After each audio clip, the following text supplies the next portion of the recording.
Hi விவாஸ், இன்றைக்கி ஒரு புதுவிதமான மட்டன் கிரேவி. ஏற்கனவே மட்டன் கிரேவி போட்டிருக்கோம், இன்னும் கொஞ்சம் டிஃப்ரெண்ட்டாக இருக்கும் இன்றைக்கி. அதுக்கு நம்ம என்ன பண்ணியிருக்கேன் அப்படின்னு பார்த்தீங்கன்னா, கொஞ்சோண்டு தண்ணியில் கசகசா கொஞ்சம் 10-12 முந்திரி பருப்பு, சோம்பு இதை கொஞ்சம் ஊற வச்சுருக்கேன். அப்போ தான் நைஸாக அரைக்க முடியும்னு.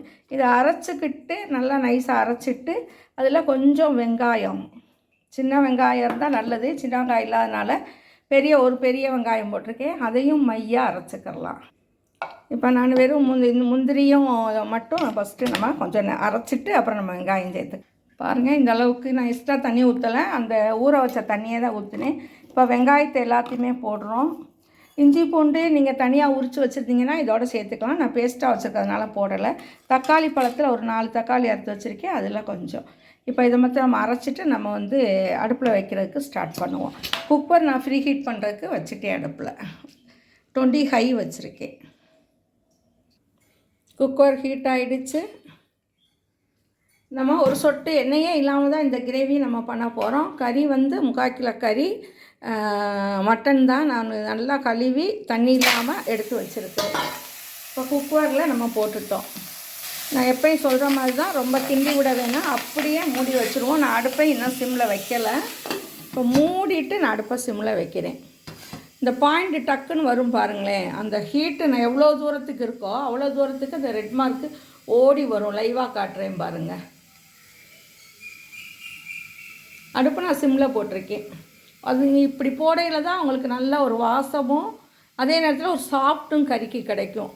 அதுக்காக தான் இந்த மாதிரி வச்சு காட்டுறேன். ஃபஸ்ட்டு போதும், அப்படியே லைவாக தான் நான் வச்சுருக்கேன். ஓப்பன் பண்ணுறேன் பாருங்கள். உங்கள் மணியை பார்த்தீங்கன்னா உங்களுக்கே தெரியும் எத்தனை நிமிஷத்தில் ஆஃப் மூடி திறந்தேன்ட்டு. இப்போ பாருங்கள், அதாவது கலர் சேஞ்ச் ஆகிருக்கு. வெந்துருச்சுன்னு நம்ம சொல்ல முடியாது, ஆஃப் குக் ஆகிருக்கும். பாருங்களேன், ஆஃபாக கட் ஆகுது. பிடிக்கலை பாருங்கள், பிடிக்கலை, ஒட்டலை. இப்போ நம்ம என்ன செய்கிறோம், அதுலேயே அடுப்பு இப்போ நான் ஃபுல்லில் வச்சுக்கிறேன். நம்ம குக்கர் மூடி போடல, சிம்மில் வச்சுருந்தேன். இப்போ நான் ஃபுல்லில் வச்சுருக்கேன். ஆனியன் போடுறோம். அந்த கிரேவிக்கு வேண்டியது எல்லாத்தையும் போடுறோம். ஆனியன் உங்கள் இஷ்டம், எப்படி வேணாலும் நீங்கள் கட் பண்ணி நறுக்கிக்கிறலாம். தக்காளி, அதுக்கு தேவையான உப்பு, நார்மலாக போடுறத விட ஒரு பிஞ்சு கம்மி பண்ணி போட்டால் போதுமானது. இப்போ நம்ம கிண்டி விட்டுறலாம். கிண்டி விட்டுட்டு அடுப்பை மூடுறோம்.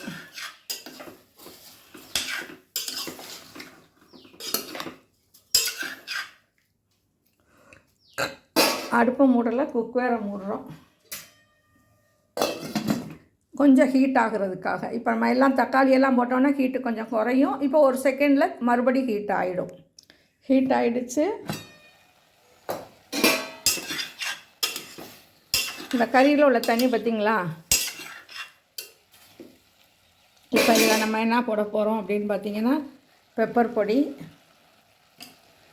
தனி மிளகா பொடி, காரத்துக்கு தகுந்தாப்பில் போட்டுக்கிறலாம்.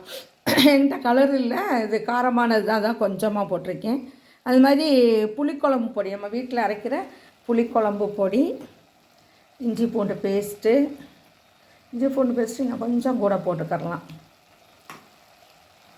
தயிர், உப்பு போட்டுட்டேன். இப்போ நம்ம அரைச்சி வச்ச மசாலா,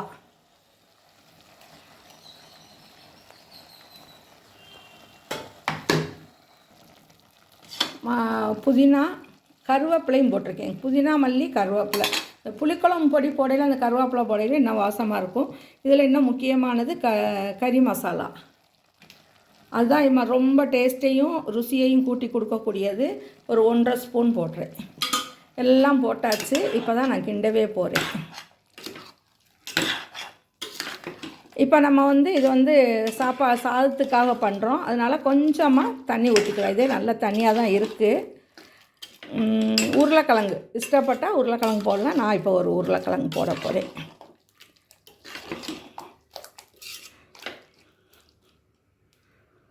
உருளைக்கிழங்கு போட்டு கொஞ்சமாக தண்ணியை ஊற்றி லிட்டை போட்டு மூடிடலாம்.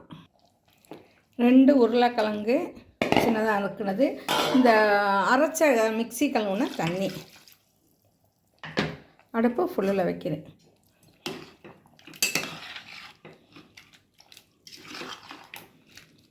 எல்லாம் போட்டாச்சு. நல்லா கிண்டி விட்டு செக்கி குயிக்கிலிட்டு வச்சு இப்போ மூடிடுறோம். இது வந்து சப்பாத்திக்கு சாதத்துக்கெல்லாம் ஊற்றி சாப்பிட்றதுக்கு ரொம்ப நல்லாயிருக்கும். எங்களுக்கு வீட்டில் நிறையா குழம்பு ஊற்றி சாப்பிடுவோம் அப்படிங்கிறவங்க இன்னும் கொஞ்சம் தண்ணி ஊற்றிக்கிறலாம், அவ்வளோதான். எல்லாம் சேம் மசாலா. லிட்டு போட்டாச்சு. அடுப்பு ஃபுல்லாக தான் இருக்குது பாருங்கள். டர்போ வந்ததும் ஆஃப் பண்ணிடுவேன் நான். ஏர் வந்துடுச்சு நல்லா. நானும் அடுப்பை ஆஃப் பண்ணுறேன். அதாவது டர்போ வந்து ஒரு 2 நிமிஷம் விட்டுட்டேன். வேறு ஒரு வேலையாக ஹாலுக்கு போனேன். 2 நிமிஷம் ஆயிடுச்சு கூட. இருந்தாலும் பரவாயில்ல, ஆஃப் பண்ணிவிட்டேன். ஏர் போனோன்னா உங்களுக்கு ஓப்பன் பண்ணி காட்டுறேன். பாருங்கள், ஏர் ஃபுல்லாக போயிடுச்சு. நான் ஓப்பன் பண்ணுறேன். ஒரு சொட்டு எண்ணெயே இல்லாத ஒரு மட்டன் கிரேவி. கட்டியாக இருக்குங்களா? நீங்கள் தண்ணி வேணுன்னா நீங்கள் தான் சொன்னீங்களா தண்ணி ஊற்றிக்கலாம். எனக்கு வந்து தண்ணி செல்லாது. இந்த மாதிரி கிரேவியாக இருந்தால் தான் ரொம்ப பிடிக்கும்.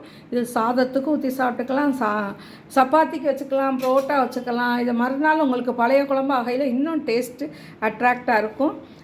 நீங்கள் உங்கள் வீட்டில் இந்த மாதிரி மெத்தடில் செஞ்சு பாருங்கள். எப்படி டேஸ்ட் இருக்குன்னு கமெண்ட் பண்ணுங்கள், ஷேர் பண்ணுங்கள், சப்ஸ்கிரைப் பண்ணுங்கள். நெக்ஸ்ட்டு ஒரு வீடியோவோட சந்திக்கிறேன். இந்த குக்வேர் வந்து 20 ஹை 3 லிட்ரு கொள்ளளவு. இந்த குக்வேர் உங்களுக்கு வாங்கணும்னு நினச்சிங்கன்னா என்னையே இல்லாமல் இவ்வளோ நல்லா பண்ணுறாங்க, இந்த குக்வேர் எங்கே இருக்கும், எப்படி வாங்க முடியும் அப்படின்னு நீங்கள் நினச்சிங்கன்னா என்னைய காண்டாக்ட் பண்ணுங்கள். Wish you all the success. Thank you. நல்லா சாப்பிடுங்க, நல்லா வாழுங்க.